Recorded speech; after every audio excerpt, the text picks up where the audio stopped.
Hi, this is Crypto Ice, and today I want to talk about the Federal Reserve's two tricks in their attempts to help the economy. The first one is lowering interest rates, and the second one being printing money. Okay, now just to give a little history on this, we know that inflation is built into the system. Okay, since 1913, the Fed was created. They meet inflation targets. Our money becomes less and less valuable over time. So let's talk about how lowering interest rates plays a part in this. In 1980, there was interest rates at a great rate. If you put your money in a bank, you're getting like 18%. It's just this unbelievable, right? What incentive is there to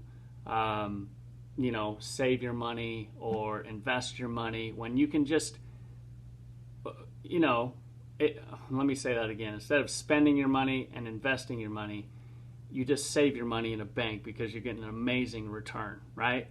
Well, times have completely changed from those days. In 2008, we're talking, part of the Fed's tricks, right? They lowered the interest rates from 4% to 2%.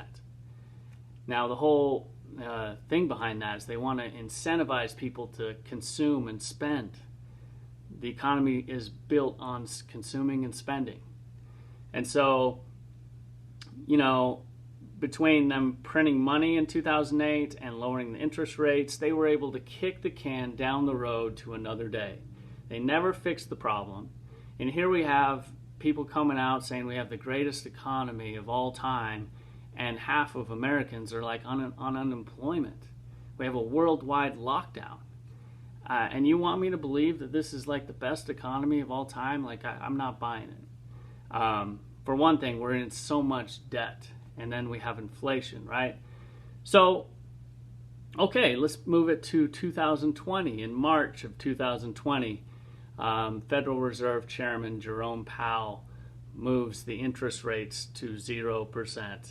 Okay, so essentially you put your money in the bank, you're getting like zero return. Okay, the banks aren't exactly too happy about this either, but there's really not much more wiggle room to work with. Trump has been continuously badgering Jerome Powell in his tweets, saying we want negative interest rates. Other countries in the world are benefiting from this, and the U.S. needs to accept this gift, right? So with the idea that it's going to promote consumer spending. We're so dependent on spending. The problem is negative interest rates doesn't, it's a short-term thing. It's not necessarily a good thing. They've tried it in Japan and Europe with mixed results. It doesn't always result in more consumer spending. At some point, people are not able to spend the way they are before because they either don't have a job, they're in debt. We have people being laid off work that are not looking to have their job back because they're making more money to stay home. They're getting $600 weekly bonus checks, stimulus. And so it seems like we're incentivizing people not to work.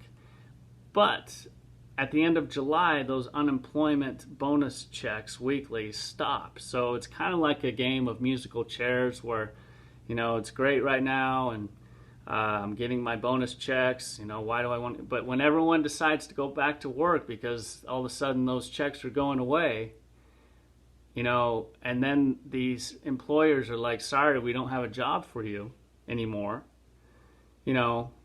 I feel like personally it's only a matter of time before this market crashes and we see it exposed for what it really is. I can tell you that the Federal Reserve Chairman, Jerome Powell, is not your friend. He's not going to come out and tell you that, hey guys, we're about to go into a recession. You might want to prepare. No, he's not going to tell you that. If you didn't know, we are in a recession. And so you can't count on your government to keep you aware of current events and prepare. You have to get ahead of it. So bring it to current. What's the big deal about negative interest rates that Trump is promoting? Well, instead of earning a return when you put money in a bank, you're going to start losing money putting your money in a bank. And I think that this is when the people might start waking up, because it's like, I put my money in the bank and I lose money. And not only that, but inflation, my money's just losing more value over time as the Fed prints trillions and trillions of dollars. So this is where we are at. I believe that the contrast between digital currencies, which have like a fixed supply, and you can get a great interest rate return. You can get a great return holding it, as opposed to putting your money in a bank and losing your money. I think people are going to start to figure out this and start to flow to the safety of digital assets. This is the end of an old monetary system and the beginning of a new monetary system. This is why I believe the Fed is not that concerned with printing trillions and trillions of dollars and doing all this stuff, because they know where this is going. They know that we are entering a new financial system. And